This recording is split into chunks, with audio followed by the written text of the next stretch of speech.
¿Qué tal? ¿Cómo están amigos y amigas de esta comunidad? Muchas gracias por acompañarnos este día, este sábado, por supuesto, a la hora que ustedes vean este video. Quiero agradecerles profundamente a todos y todas quienes se han tomado el tiempo de desearme un feliz cumpleaños. De verdad, les valoro muchísimo cada una de sus palabras en Instagram, en Facebook, aquí también, por supuesto, aquí en nuestra comunidad, que estén comentándolo en los videos. De verdad, son ustedes maravillosos. De verdad, no tengo palabras. De verdad, muchas gracias por todo su gran apoyo, porque gracias a ustedes es que seguimos en este negocio. Oigan, pues a ver, quiero platicarles dos cosas. Profundizar en el tema de los medios, pero ahora desde otro episodio. Ya hablamos de esa corrupción que existe entre los comunicadores. Incluso los invito a las 6:30 a ver narrativas. Va a estar muy bueno con Valderas y Bonazo, hablando precisamente de la ética en los medios, Sarmiento, Loret, periodismo, no es periodismo, en fin. También Manuel Hernández Borboya a las 5. ¿Qué episodio de Manuel en A Fondo? Échele un ojo, no se lo pierda, porque va a profundizar como muy pocos lo hacen, muy pocos, yo creo que uno, dos, tres, cuando mucho sobre las consecuencias del atentado a Trump, o sucedido ya hace una semana, lo que ha pasado en estos 7 días y las consecuencias para todos los protagonistas, ¿eh? Y Manuel va a fondo y plantea datos que no se han dado a conocer en otros lados. Por supuesto, tenemos una entrevista muy buena con Ana Larrañaga, del Poder del Consumidor, sobre el azúcar, que es tan adictiva el azúcar, ¿no?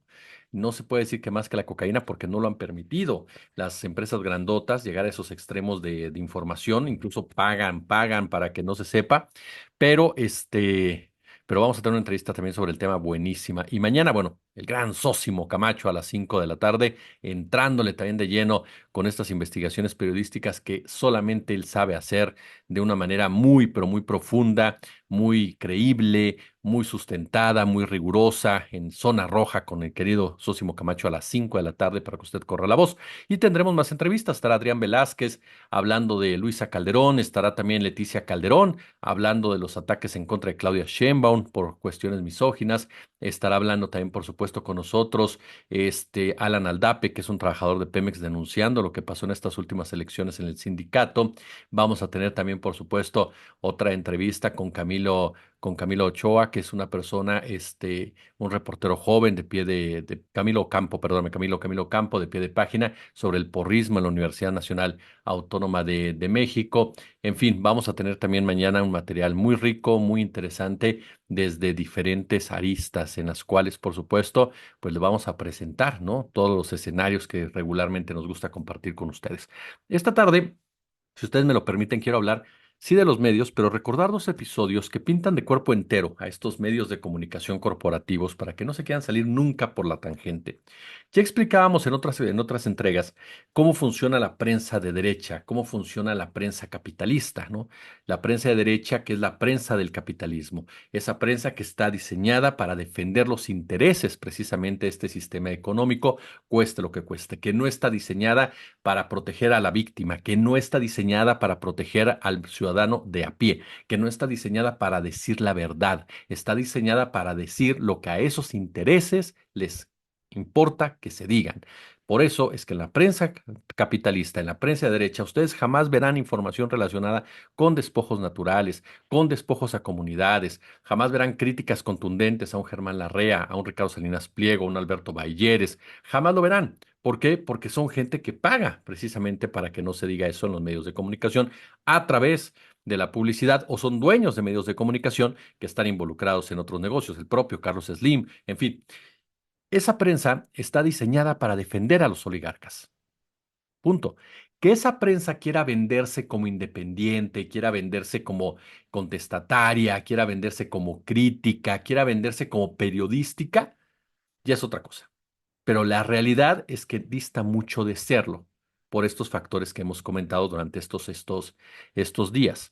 Por eso es que resulta paupérrimo ver a Loreto, ver a Sarmiento, ver a La Torre o ver a quien usted me diga de todo este grupo, hablar de independencia, hablar de periodismo, hablar de crítica, hablar de muchos aspectos que sinceramente pues nunca han emanado de su parte hasta ahora, porque el gobierno en turno representa para ellos lo inadmisible, representa para ellos, por supuesto, esos intereses que no tendrían por qué existir. Representa para ellos esa versión de la historia que tendría que estar siempre sometida. Entonces, obviamente, pues se ponen ahora sí muy críticos, pero no por un afán periodístico, sino por un afán netamente de negocio. Y hay dos episodios, el sexenio de Calderón y el sexenio de Enrique Peña Nieto, ¿no? Que marcan y marcan muy bien, pero muy bien, por supuesto, todo lo que fue este tema de la prensa. Ustedes lo recuerdan seguramente, y si no, para eso estamos, para compartirlo con ustedes. El primero, Felipe Calderón. Vamos a ir con Felipe Calderón y recordemos ese día cuando la prensa, los medios corporativos decidieron hacer oídos sordos al sufrimiento de la gente. La guerra contra el narcotráfico, y lo hemos dicho ya, es una guerra contra la pobreza, es una guerra en contra de la ciudadanía, es una guerra injerencista, es una guerra despojadora, es una guerra saqueadora, no es una guerra para combatir la droga. La droga es el pretexto para todo lo demás. Y la droga la producen, la distribuyen y hacen un gran negocio con ella, los mismos que fomentan la supuesta guerra. Entonces, partiendo de ese dato, tenemos que entender que la guerra que lanzó Felipe Calderón fue una guerra para dañar este país, para violentar este país, para ensangrentar este país. No para detener a los malos, porque los malos estaban de su lado, y no me refiero al Chapo Guzmán, no, sino para convertir la necropolítica en un ejercicio de gobierno, algo similar a lo que sucedía en Estados Unidos. Se quería instaurar en México el bipartidismo gobernante, sin grandes cambios para beneficio de un sistema, y la represión como forma de poder, ahora a través de un enemigo que era el narcotráfico. Todos sabemos perfectamente que después de la caída de la Unión Soviética, Estados Unidos necesitaba otro enemigo para seguir aceitando la guerra bélica, para seguir aceitando, perdón, la economía bélica. Ujú. Y lo encontró en el narcotráfico, por supuesto en el terrorismo, pero como México no tenía oficialmente terrorismo, ¿no? Entonces creó a los enemigos criminales. Y en México estuvieron de acuerdo. ¿Por qué? Porque son unos entreguistas. Así es sencillo. Y no solamente mandatarios, también la prensa. ¿Por qué? Por lo que explicábamos, por ser esa prensa capitalista, esa prensa de derecha. Justo cuando el país ardía por esa violencia desatada por la guerra de Estados Unidos y su subalterno Felipe Calderón, los medios claudicaron, los medios de comunicación claudicaron, decidieron no informar, así de claro. Fue en marzo del 2011 y ante la petición presidencial, o sea, el presidente te pide que te calles y tú te callas y lo vienes a disfrazar de un compromiso social, lo vienes a disfrazar de un compromiso con el país. Calderón dijo, hay que dejar de decir las cosas para mitigar, para minimizar la información sobre asesinatos y enfrentamientos entre los cárteles. La realidad es que quería mitigar la información para callar los gritos de auxilio de la población, que estaba sola ante esa violencia, ante esa barbarie. Los dueños de comunicación suscribieron el acuerdo para la cobertura informativa de la violencia, en lugar de preocuparse por cuidar a sus reporteros y a sus reporteras, en lugar de preocuparse por cuidar a sus corresponsales, en lugar de preocuparse por apoyar a la prensa local, decidieron quedar bien con el gobierno. Eso fue un hecho de verdad lamentable, vergonzoso, cínico de la prensa.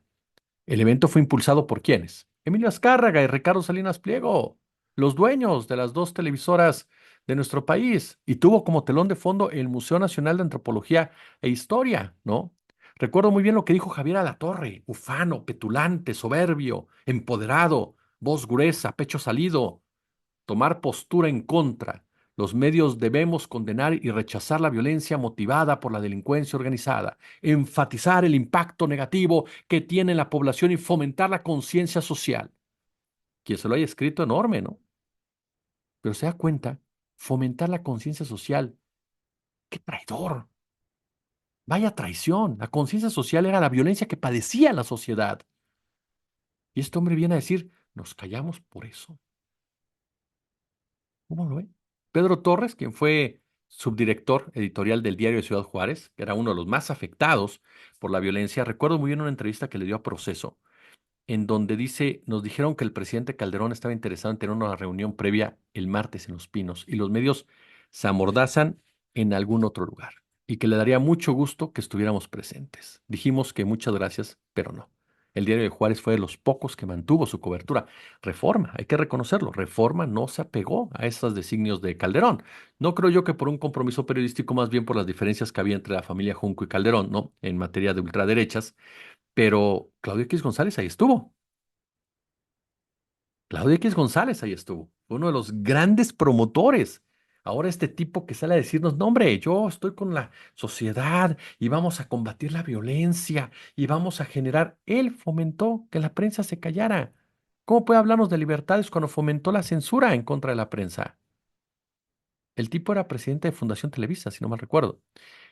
Carlos Loret de Mola fue otro de los que tomó la palabra y dijo, los medios de comunicación aquí presentes, televisoras, grupos de radio, periódicos, revistas, portales de Internet, anunciamos que hemos llegado a un acuerdo para responder a esta situación que desprotege no solo a los periodistas, sino a la sociedad entera. Sin libertad de expresión no hay democracia. Me carga, pero si estaban atentando contra la libertad de expresión. El cinismo de Loret de Mola hablando de libertad de expresión cuando se estaban poniendo un bozal completamente. Ahí estaba José Cárdenas, ahí estaba Jorge Fernández Menéndez, ahí estaba Ciro Gómez Leiva, el cruzado en contra de la dictadura macuspana. Ahí estaba Oscar Mario Beteta, ahí estaba Leonardo Curcio, ahí estaba el otro bendito de la democracia, Pedro Ferriz de Com. Ahí estaba el teacher, Joaquín López Dóriga. Ahí estaban, justos, sentaditos, con José Narro, rector del UNAM, priista de toda la vida. Estaba también la directora del Poli, que era, ay Dios santo, Yolosóchitl Bustamante. Estaba Juan Ramón de la Fuente, ¿no? Estaba también Federico Reyes Heroles. Estaba Héctor Aguilar Camín. Héctor Aguilar Camín, que habla de autoritarismo. ¿Qué tal? Estaba Homero Arigis también por ahí. En fin, y obviamente pues estaban los integrantes del Consejo Mexicano de Negocios, ¿no? Por ejemplo, ahí estaban metidos. Estaba Isabel Miranda de Gualas, Dios mío. Quien hizo el negocio un secuestro. Marilena Morera, otro tanto, legitimadoras de Genaro García Luna, aplaudidoras de Genaro García Luna. Ahí estaban sentadas también, a sabiendas que estaban condenando a la sociedad a quedarse sin nada, sin ningún tipo de auxilio. Un año antes de la firma, Calderón ya había expresado su rechazo a la cobertura que se realizaba por la violencia en los cárteles. Dijo, claro que si uno ve la prensa nacional, desde luego que la manta que dejan además en un pueblo un recado de fulano para sutano. Lo que nos cuesta a cualquiera de ustedes o al gobierno pagar una primera plana de varios millones de pesos, eso sí, aparece en primera plana y a todo color. Es decir, serénense, ¿no? Cállense. ¿Qué diferencia esto a lo que hizo Javier Duarte? Depórtense bien. Calderón y Enrique Peña Nieto también comparten la censura. Calderón de esta manera organizada, pero también de manera individual, porque Calderón bajó del aire a Carmen Aristegui cuando ésta, de manera muy justa, preguntó sobre su alcoholismo. La sacó, la sacó del aire. Después regresa Carmen Aristegui y aparece el gobierno de Enrique Peña Nieto. Y el gobierno de Enrique Peña Nieto actúa igual que el de Felipe Calderón, censurándola a raíz del reportaje titulado La Casa Blanca.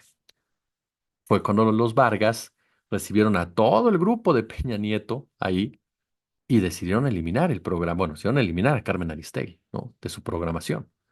Y la vetaron durante todo el sexenio de Enrique Peña Nieto. Un sexenio que se caracterizó por la enorme hipocresía de Peña Nieto, porque Peña Nieto fue creado por Televisa, fue respaldado por Televisa y Televisión Azteca, por supuesto. Fue parte fundamental de ese despojo que durante mucho, pero mucho tiempo se mencionó. Incluso Wikileaks confirmó la alianza de Peña Nieto con Televisa. Los cables diplomáticos de la Embajada de Estados Unidos en México afirmaron que Peña Nieto pagó a las televisoras Televisa y Televisión Azteca para que le dieran una cobertura especial en 2009, mientras gobernaba el Estado de México. La información de Wikileaks devela reportes que fueron elaborados por los diplomáticos de Estados Unidos en nuestro país y que enunciaban la relación muy cercana que tenía el actual presidente y la televisora Televisa. The Guardian, que retomó el cable de Wikileaks, publicó en su portal web un texto titulado WikiLeaks revela preocupación de Estados Unidos sobre la relación Televisa-Peña Nieto en 2009. Y en uno de los cables redactados por los funcionarios diplomáticos, titulado Una mirada al Estado de México, al estilo Potemkin, dice, es un hecho ampliamente aceptado, por ejemplo, que el monopolio Televisa respalda al gobernador y le proporciona una extraordinaria cantidad de tiempo de emisión y otros tipos de cobertura, porque desde ahí Televisa estaba ya junto con el Grupo Atlacomulco, junto con Emilio Gamboa, junto con Manlio Fabio Beltrones, junto con otros empresarios, habían decidido que Peña Nieto iba a ser el presidente de este país. Fue el pináculo del Grupo Atlacomulco como tal, que puso a su títere, ¿no? como candidato y el pináculo del poder empresarial que por fin colocaba a uno de los suyos, creado por ellos, diseñado por ellos. Y ven lo que acabó en uno de los gobiernos más corruptos de toda nuestra historia, más banales, más superficiales, más criminales, más represores, porque Enrique Peña Nieto era efectivamente un producto, una simbiosis entre el político corrupto y el empresario corrupto, totalmente deshumanizados, totalmente pragmáticos, totalmente amorales, que por lo tanto no tenía un límite para llevar a cabo masacres, represiones, brutalidades, desapariciones, narcopactos y demás. Pero ¿qué fue lo que hizo la prensa? ¿Habló de ello? ¿Se atrevió a cuestionar? Sí, por supuesto que hubo quienes lo hicieron, pero muchos se callaron. Y en el caso concreto de los medios corporativos, el 99.9% de los mismos. ¿Por qué razón? Porque el gobierno de Enrique Peña Nieto destinó millones, miles de millones de pesos a los medios durante todo su sexenio. Se reveló, si no mal recuerdo, en el 2020, ¿cuánto dinero recibieron medios periodistas y comunicadores por vender contenidos, opiniones, análisis en la administración de Peña Nieto? Un sexenio, insisto, marcado por grandes irregularidades y corruptelas. Es cierto, se dio a conocer la estafa maestra, pero con todo el respeto que me merecen, y mire que a dos de ellos los aprecio muchísimo, que realizaron esta labor, parte también de las rivalidades que existían entre Claudio X González y Peña Nieto. Por eso Claudio X González permite el reportaje y profundiza en ese reportaje. Si Peña Nieto y X González hubieran estado bien, difícilmente hubieran golpeado a Enrique Peña Nieto. Se recibió dinero del gobierno como pago por la transmisión de comerciales de audio, de video o impresos, ¿no? Que obviamente uno diría, Jesús, pues eso no constituye algo negativo. No, en el papel no. El problema es cuando tu línea editorial la sometes a esos intereses, ¿no? Ese es el problema. ¿Por qué pagó esas cantidades Peña Nieto? Para controlar a la prensa y la prensa lo aceptó. No fue para que difundiera su gobierno, que hubiera sido muy válido. Y todos los medios aceptan contratos de publicidad y no hay problema que lo hagas. El problema es ese, cuando tú como medio sometes tu línea, tu línea editorial. Bueno, hubo medios que llegaron a depender en más de 50% de ese flujo de dinero para subsistir.